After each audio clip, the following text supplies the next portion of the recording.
Voilà ce qu'on appelle le cercle d'influence financier. Quand quelqu'un a l'argent, voilà les choses avec lesquelles il va interagir, qu'il le veuille ou pas. Bon, vous voyez, moi, je mets toujours Dieu devant. Je ne suis pas là dans les discours, les débats, non. C'est d'abord lui qui est en haut. D'accord? Voilà les gens à qui vous allez interagir. Pourquoi Dieu? Je vous ai parlé tout à l'heure de l'alliance spirituelle. Parce que c'est ton entité spirituelle qui pourra avoir une couverture financière sur toi et ton argent.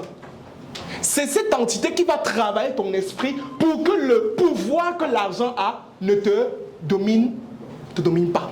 2, tu vas interagir avec les collègues. Forcément. Il y a les collègues qui vont venir te dire que prête-moi un peu, même 10 000 là, le mois est dur. Forcément. 3, tu as les amis. Les amis que tu vas avoir, attention, et c'est ici souvent que la flèche doit même se casser parfois. Il n'y aura pas la flèche ici parfois. Parce qu'il va falloir parfois que tu te sépares de certaines personnes.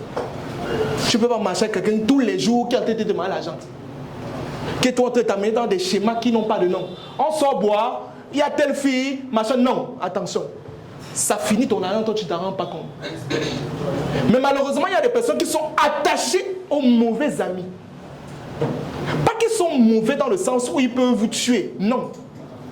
Ils ne peuvent pas vous tuer sur le sens physique, mais ils peuvent vous tuer sur le sens financier. Parce qu'ils incarnent et ils incrustent en vous des mauvaises habitudes financières. Les amis à qui tu vas parler par exemple de projet, il va te dire que monsieur, si tu veux entrer dans les choses, tu me laisses tranquille. D'accord? Donc là les amis, on a le mentor, mais au niveau du mentor, le mentor en fait, bon, tu ne vas rien lui donner. Mais tu vas tout plutôt puiser chez lui. Lui, il va t'apprendre. Tu vas l'écouter. Il va t'instruire. Il va te dire que non, dans la gestion de l'argent, là, moi, j'avais géré mon argent plutôt comme ça pour arriver au niveau 20. Toi, tu apprends aussi. Tu comprends comment ça se passe pour arriver à un autre niveau grâce à lui. D'accord? Autre chose, les collaborateurs. Bon, il y a une différence entre les collègues et les collaborateurs. Collaborateurs, c'est projet commun. Je suis avec un collaborateur, on travaille sur un projet ensemble. Ce n'est pas un collègue de travail. Maintenant, tout ça là, quand vous voyez collègues, amis, partenaires même la partenaire, le partenaire avec qui tu es, est-ce que c'est quelqu'un de trop dépensier ou dépensière?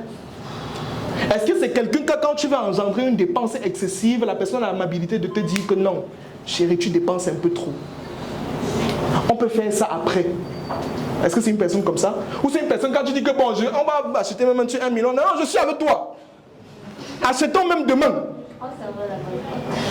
Dès que tu dis A, la personne aussi à toi. Dès que tu dis B, la personne ne te contredit jamais. Et laissez-moi vous dire que si vous êtes avec quelqu'un qui n'a pas la capacité de vous regarder en face et de vous contredire et dire non, vous êtes avec une mauvaise personne.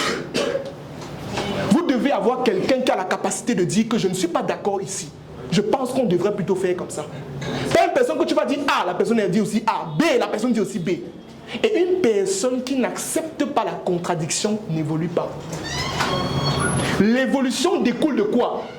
De la contradiction. C'est quand il y a contradiction qu'il y a évolution. Donc, tu as le partenaire, tu as la famille. Maintenant, au niveau des collègues, des amis, du mentor, des collaborateurs, du partenaire, comment est-ce que tu vas faire pour choisir ces personnes si ça revient ici?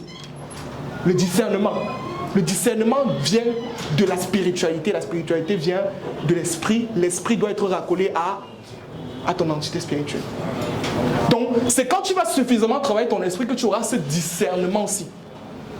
Moi, dans mes prières, j'ai toujours demandé à Dieu de me donner des personnes, des gens, des collaborateurs qui craignent Dieu. Et il m'a donné des gens qui étaient même encore plus expérimentés que moi. Des personnes qui m'apprennent aujourd'hui. Est-ce que vous comprenez ça? C'est une question de, comment on appelle ça? Demander. Demander cela. Prier, jeûner pour ça. Ça va marcher. D'accord? Ok, on continue. Il y a la famille aussi. Maintenant, tu auras une famille où peut-être il y a des familles où on te demande trop. Tu auras des familles où petit problème, c'est d'abord toi qu'on appelle. Et dans ta tête, tu te dis que je ne peux pas dire non. C'est la famille. C'est quand même ma mère. Je vais dire non, comment? D'accord? Tu ne peux pas dire non, mais tu dois créer un système qui permet de leur subventionner aussi presque tout le temps. Tu ne peux pas dire non à ta mère, tu ne peux pas dire non à ton père. Et ma mère me disait dernièrement que quand on devient adulte, on devient bébé. On revient à la case bébé. D'accord? Chacun doit maintenant trouver des moyens. Par exemple, on a un artiste là, comment il s'appelle, Rick Ross, qui lui, en fait, il a construit, bâti un business pour sa mère et sa soeur, qui leur génère de l'argent. Elles sont là-bas, elles ne lui demandent plus rien. Parce qu'il s'est dit que mais, si chaque fois tu viens me demander 100 000, je te donne, pourquoi ne pas te créer un business une fois et t'apprendre? Tu gères. D'accord? Est-ce qu'on se comprend? Maintenant, il y a d'autres familles que tu crées même comme ça, ils vendent. Ils vendaient un truc, on l'a cambriolé. Alors qu'il a tout vendu. Tout vendu, on est vraiment venu sceller, tout. Il a dit qu'on l'a cambriolé. Donc vous voyez qu'en fait, tout part de quoi? Si tu veux changer quelqu'un, change son système de pensée.